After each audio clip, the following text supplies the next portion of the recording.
Muy buenas a todos, aquí Adolfo Ruiz Calleja en un nuevo podcast del blog numismático. En este caso vamos a hablar de las monedas que había en el mar Mediterráneo a principios del siglo XVII. Estos piratas, estos marineros, estos comerciantes, qué monedas utilizaban, cuánto se podía comprar con cada una de estas monedas, cómo las denominaban y qué se hacía con ellas.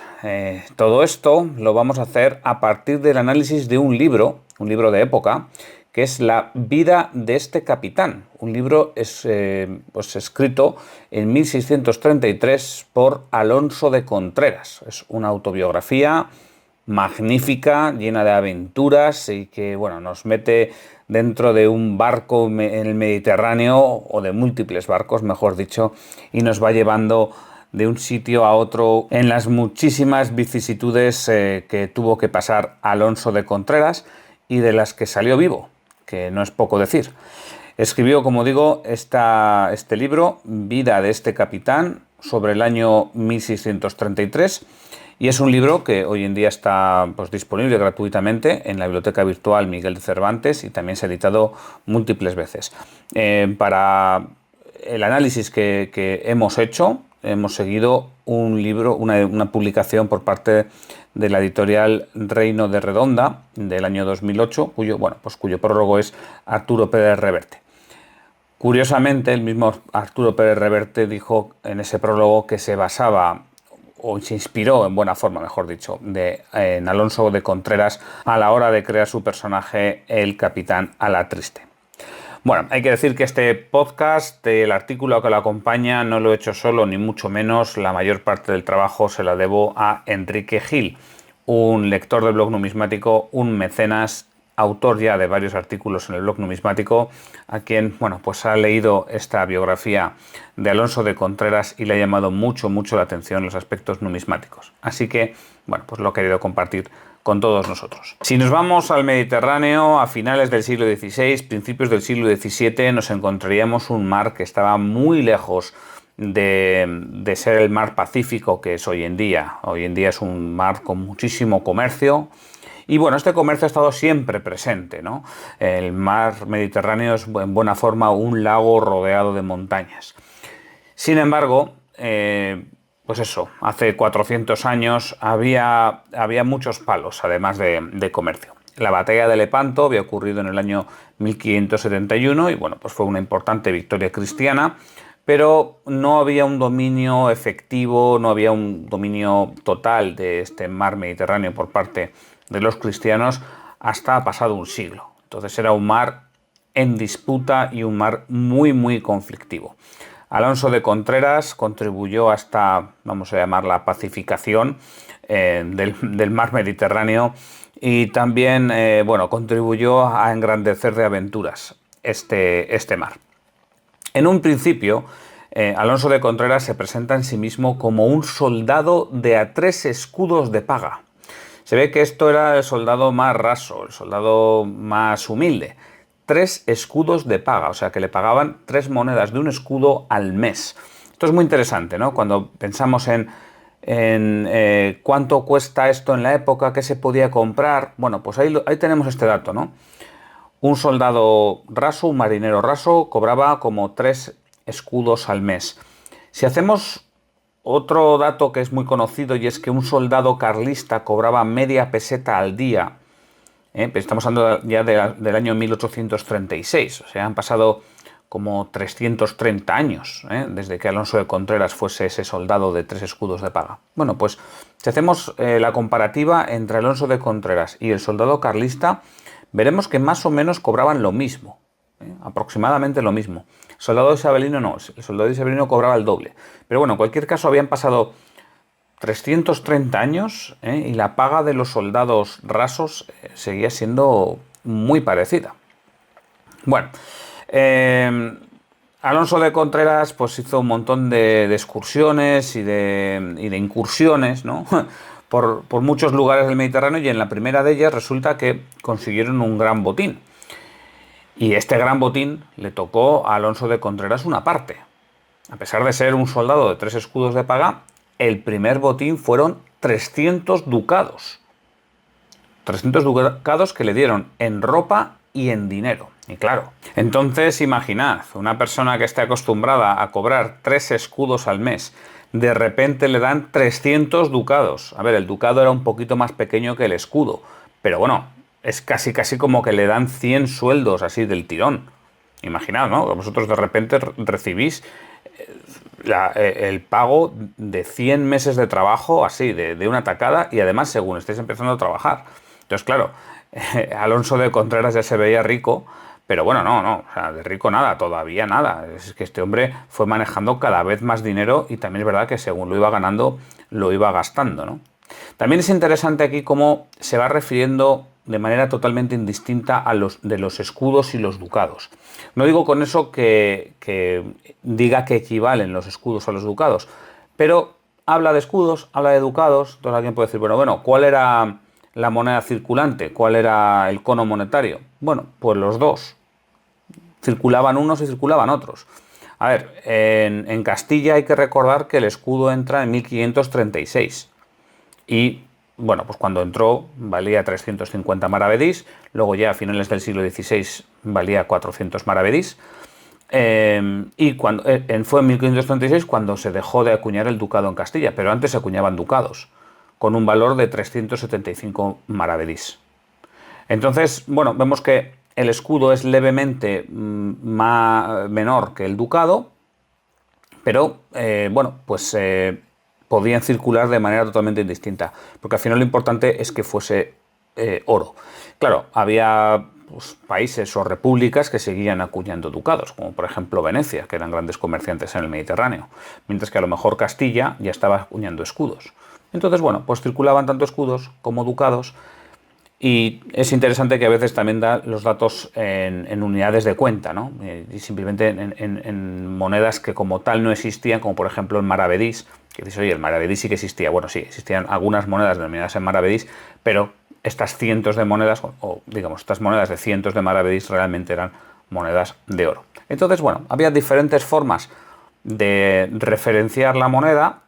A nosotros, a la vista de una persona del siglo XXI, nos sería un auténtico lío, porque diríamos, a ver, dímelo en euros o dímelo en dólares y se acabó. Pero en su momento, pues era muy normal utilizar, como digo, diferentes formas de referirse y diferentes formas de hacer las cuentas. De hecho, Contreras nos habla de otro botín en el que le dieron un sombrero lleno hasta las faldas de reales de A2.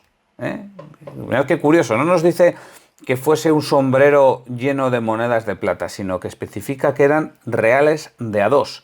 Y a ver, un sombrero lleno hasta las faldas, yo no sé cuántos kilos de plata puede caber en un sombrero, pero desde luego unos cuantos. O sea, ahí podemos meter, no sé, varios cientos de monedas, eso sin ninguna duda. Incluso yo podría decir que se podría pasar de 1000 monedas, a lo mejor que puedan caber, no sé, 7, 8 kilos de plata, más o menos.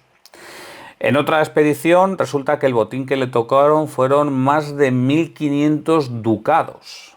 Bueno, fijaros que si con 300 ducados ya se veía rico, pues luego resulta que en otra expedición le tocó 1500 ducados. O sea, este hombre estaba haciéndose millonario, si no fuese porque gastaba el dinero a manos llenas también. O sea, resulta que esta gente de mar, al menos en estas épocas, no eran capaces de retener mucho el dinero, ¿no?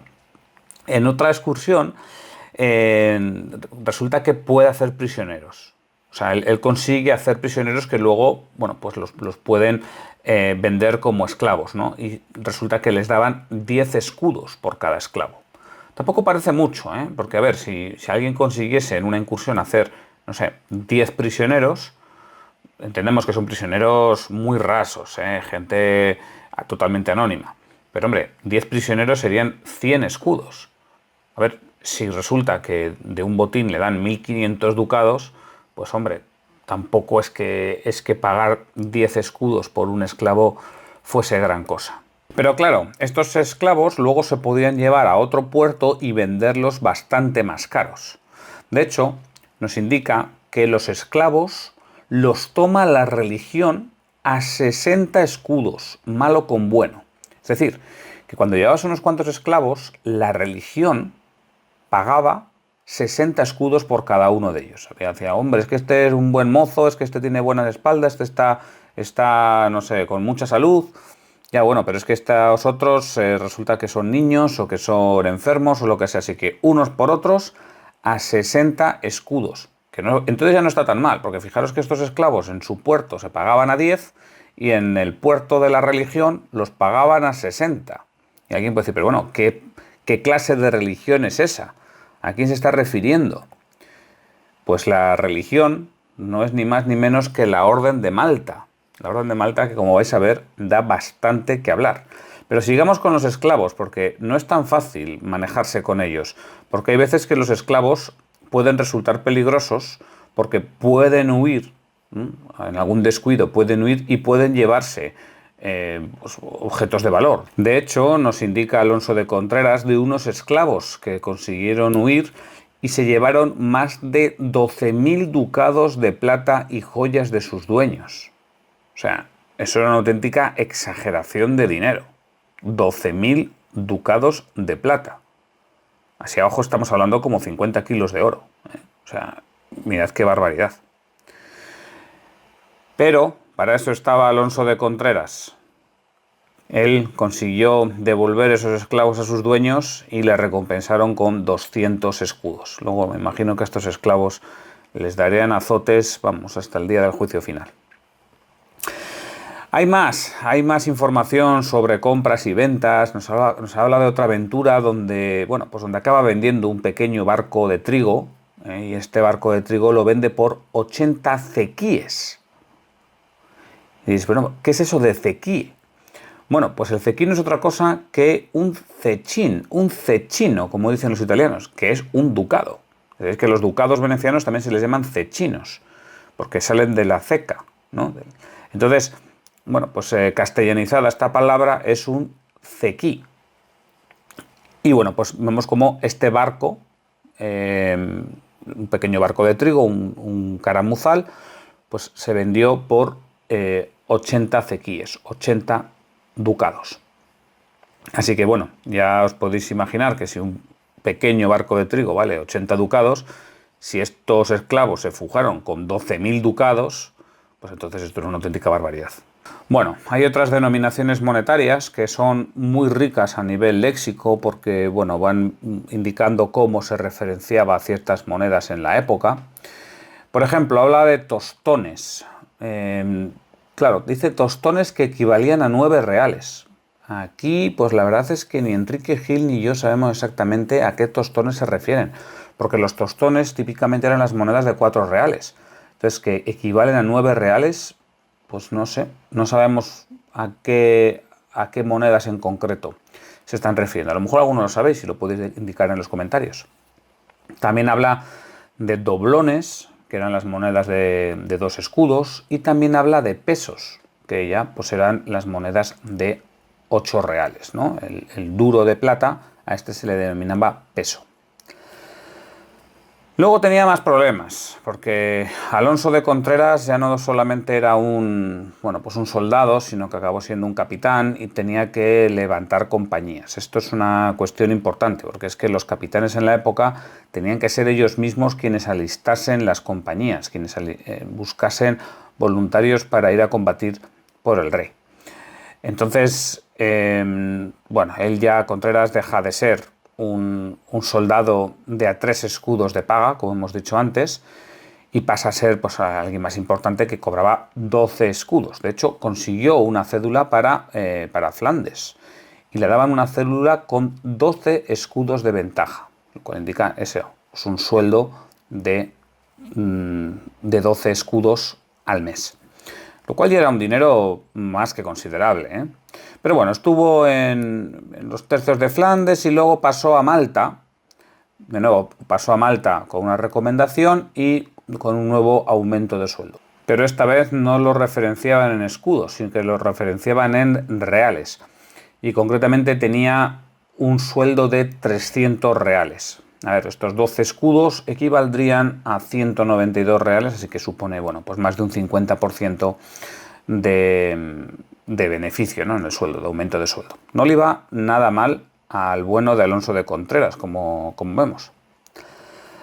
Bueno, en Malta estará un tiempo y volverá a España para levantar su propia compañía, pero en este trayecto pasó por Marsella. Y dices, bueno, pues sí que ha dado un rodeo grande. Pues sí, efectivamente, ha dado un rodeo muy grande. ¿Para qué?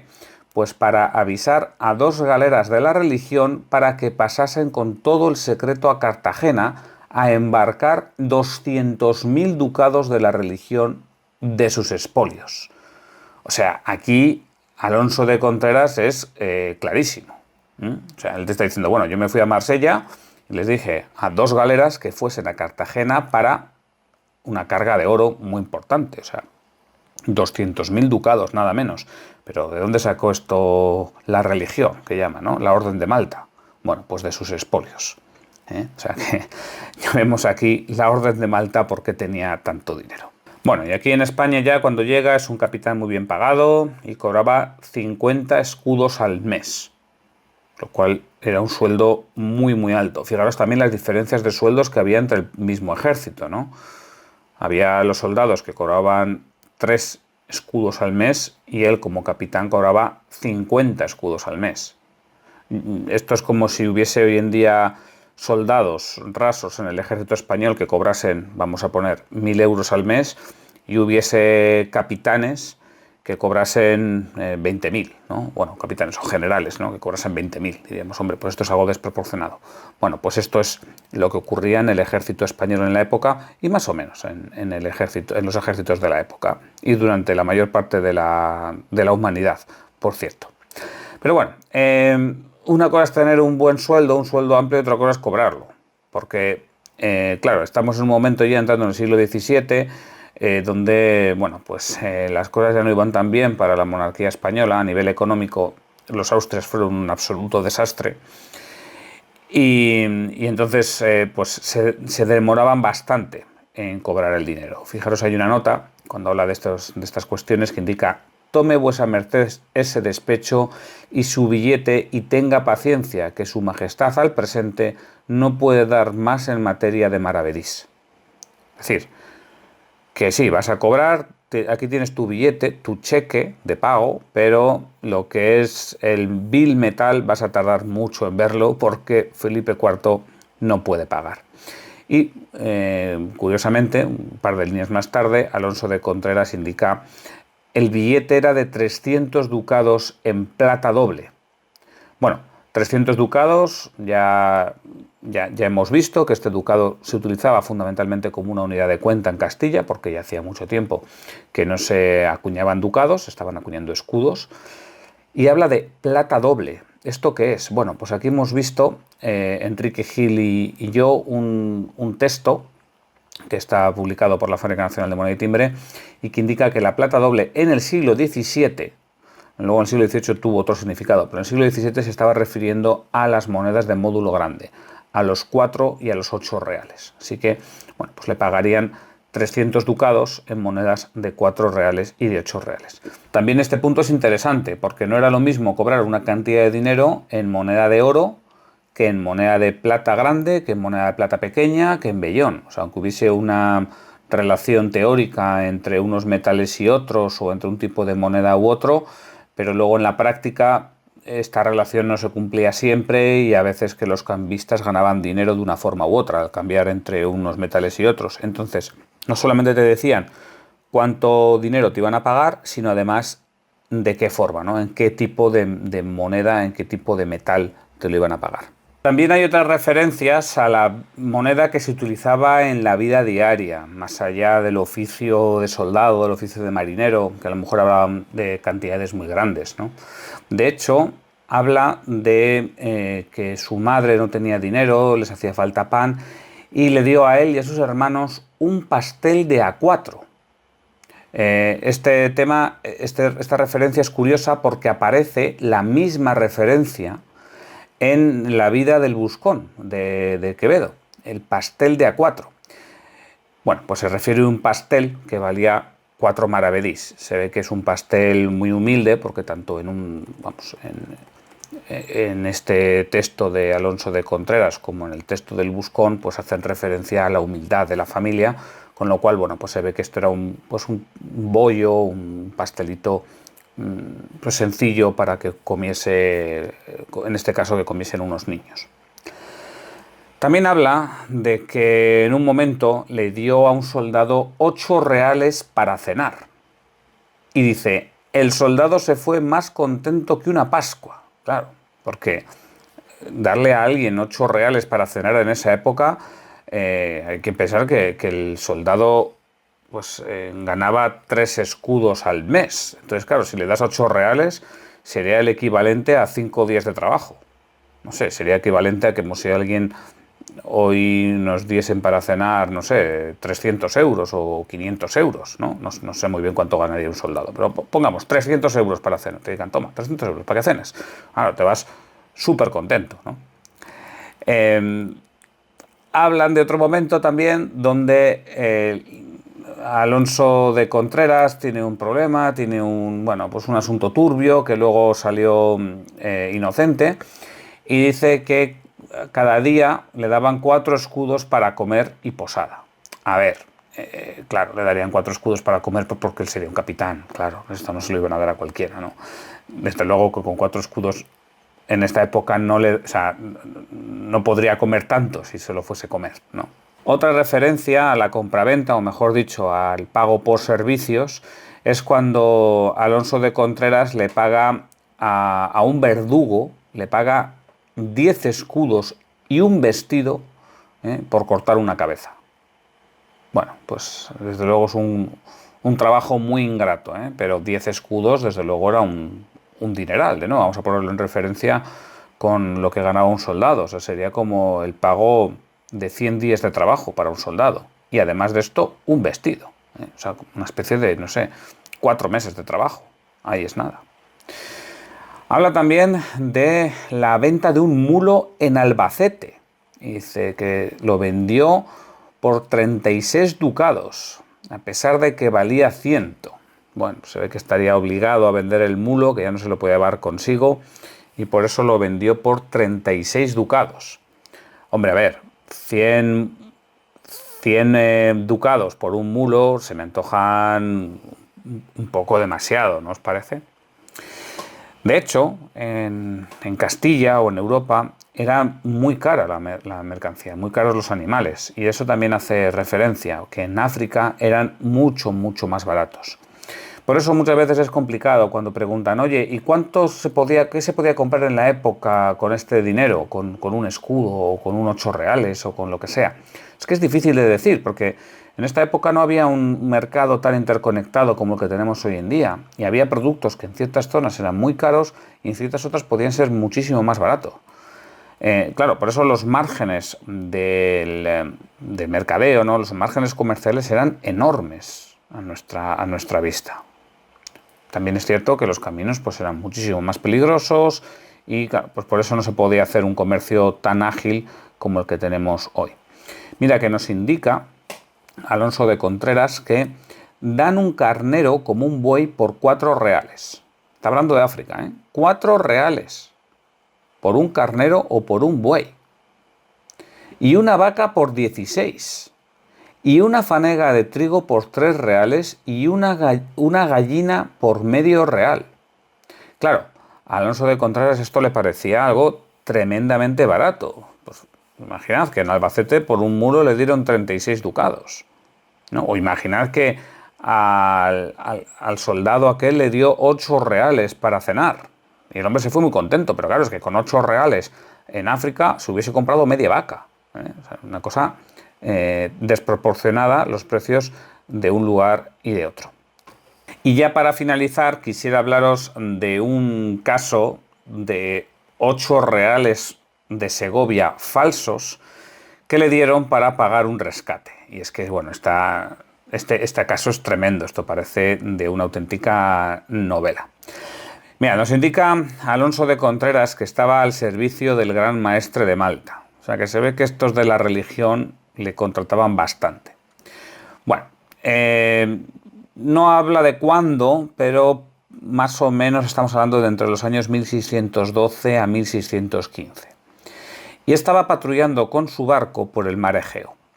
Estaba pues en la zona al norte de Chipre, y de repente aparece un pequeño barco griego y sospechan que podrían llevar algunos turcos importantes escondidos. Así que lo detienen y bueno, pues se dedican a interrogar a la tripulación y preguntándoles, oye, ¿a quién tenéis aquí escondido? Y demás.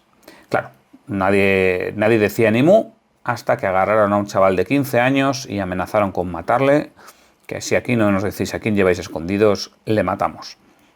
Y entonces el padre del muchacho pues ya dijo quiénes eran y dónde estaban, así que nada, agarró Alonso de Contreras al turco junto con 2 criados y su equipaje, que eran 5 baúles, claro, 5 baúles muy suntuosos, y se lo llevaron en su barco para pedir un buen rescate por ellos. Un rescate que se fijó en 3.000 cequíes de oro, o sea, 3.000 ducados en monedas de oro.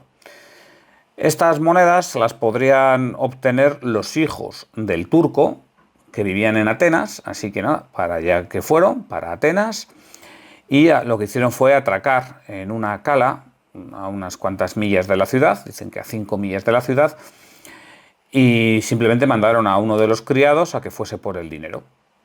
Le dijeron, mira, en 3 horas tienes que estar de vuelta y con el dinero. A las 3 horas estaba de vuelta el criado, pero es que le explicó a Alonso de Contreras que es que no podría ser, que ellos no le podían dar el dinero hasta el día siguiente. Claro, aquí ya hubo cierta negociación. Obviamente el criado no venía solo, venía con parte de la nobleza de la ciudad. Y aquí empezó, a ponerse la situación bastante tensa, porque Contreras pensaba que esto era una jugada. Dijo, claro, si yo me espero aquí 24 horas, pues resulta que pueden buscar refuerzos marítimos, aquí me encierran y me caigo con todo el equipo, digamos, ¿no? Entonces el turco le da garantía de que verdaderamente iba a buscar el dinero mientras estuviese ahí la nave española. Y además se lo garantiza por su honor. Se ve que estos hombres eran hombres de honor, con un concepto muy importante del honor. Y esto es una cosa interesante que me sorprende, no sé hasta qué punto será, digamos, invento, ¿no?, del propio Alonso de Contreras, pero por lo que he leído, en Flandes la gente no era de tanto honor. En lo que es en la guerra de Flandes, muchas veces un soldado prometía algo y luego pues resulta que eso no se cumplía. Pero bueno, aquí parece ser, al menos con esta historia, que la palabra se tenía como sagrada. Ahí quedaron, esperando. Y nos habla Alonso de Contreras que comieron una ternera que se mató y a la vez bebieron vino y aguardiente, y además hubo una exhibición de caballos con más de 250 caballos, o sea que, vamos, estaban estupendamente tratados a cuerpo de rey, y que, bueno, pues mientras tuviesen al prisionero que tenían, parece ser que les estaban tratando más que bien. Finalmente llega el dinero. Pero resulta que no llega el dinero en formato de oro, porque dicen que es que no pudieron recibir las monedas de oro, pero sí han podido recibir monedas de plata. Entonces le dicen a Alonso de Contreras que si no le importa cobrar esa suma, esos 3.000 cequíes, pero en moneda de plata. Y aquí nos dice textualmente lo siguiente. Trajeron el dinero en reales de a 8, segovianos nuevos, y me rogaron los tomase, que no se hallase oro. Dije a patrón que los tomase y contase, y parecíale que tanto dinero nuevo y tan lejos de donde se hace no hubiese alguna tramoya. Díjomelo, mandéle cortar uno, y era el centro de cobre y el borde de plata. Quejéme luego, y juramentando por Alá que no eran sabidores de ello, quisieron matar a los 2 venecianos mercaderes que lo habían traído, y lo hicieran si yo no les fuera a la mano. O sea que resulta que le estaban pagando el rescate, pero en moneda falsa segoviana. Cuando hablamos de falsos de época, bueno, pues fijaros que aquí había duros segovianos falsos de época en Atenas, y además resulta que los habían traído unos comerciantes venecianos, nada menos. Se los habían llevado, se los habían colado a estos turcos que vivían en Atenas, y con estos turcos pretendían pagar el rescate a Alonso de Contreras en esta moneda falsa. Pero bueno, pues ahí estuvieron listos, dijeron, a ver, tanta moneda nueva, tanta moneda segoviana tan lejos de Segovia, pues esto no pinta bien. Esto pinta de que puede haber aquí truco, como efectivamente lo había. También hay que entender que la ceca de Segovia acuñaba poca moneda en comparación con otras cecas, como pudiese ser pues Sevilla o incluso México. Entonces, claro, tener una suma tan considerable de duros de plata sevillanos y todos nuevos y en Atenas, pues hombre, esto canta, digamos, esto hace sospechar a cualquiera. Bueno, finalmente los turcos fueron a buscar el dinero del rescate con otro barco y entre tanto que aparece otro barco en la bahía, ¿no? Y claro, aquí de repente ya vuelve a haber problemas porque ¿quién es este otro barco? Así que enarbolan la bandera blanca diciendo, bueno, haya paz, y menos mal que el otro también enarboló la bandera blanca, porque resulta que quien estaba en el barco era un corsario turco que era muy conocido. Bueno, en esta situación Contreras libera a su rehén, le pagan el dinero, libera ya a los dos sirvientes y también a todo el equipaje. Y bueno, pues se ha hecho el trato de mis rehenes por tu dinero. El bueno de Contreras se marchó. Y diréis, ¿y qué pasó con el otro corsario? Bueno, pues que eran gente de palabra, como hemos dicho. Entonces, cuando salió Contreras al día siguiente, pasó con su barco junto a la galera turca y ambas embarcaciones lo que hicieron fue lanzar salvas en señal de respeto y en señal de saludo. Y bueno, pues esto es una aventura que yo creo que es maravillosa y digna de ser contada.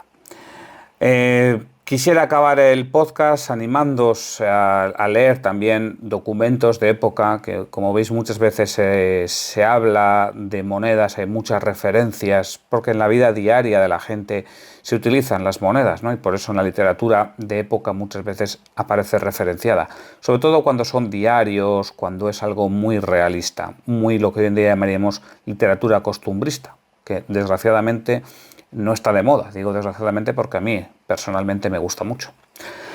Y bueno, pues esto es todo. Solamente me queda agradecer de nuevo a Enrique Gil, que es el verdadero autor, el verdadero hacedor del guión que ha llevado a cabo este podcast.